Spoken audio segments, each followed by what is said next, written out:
এই নিকটবর্তী আপনাকে যেতে হবে পরপর ৩টি কালীমাতার মন্দিরে, জাগ্রত কালীমাতার মন্দিরে আপনাকে পরপর ৩ দিন গিয়ে এইটা করতে হবে।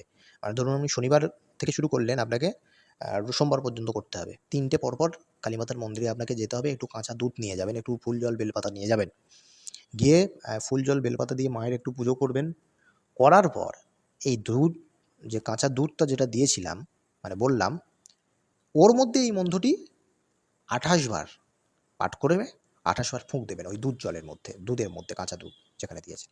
এবার ওই দুধটি কী করবেন, ওই মানে জপটা করার পর ২৮ বার জপ করার পর ওখানে আশেপাশে আপনাকে একটা খুঁজে নিতে হবে কোনো গাছ বা কিছু রয়েছে কিনা, ঠিক আছে?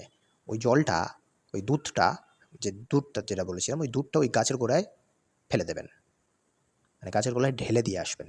দিয়ে ঘটিটা নিয়ে পেছন ফিরে তাকাবেন না, চলে আসবেন। ২৮ বার এটা করতে হবে। আর তার আগে কিন্তু সিদ্ধ করে নিতে হবে। নিশ্চিতভাবে আপনার সমস্ত কার্য সফল হয়ে যাবে।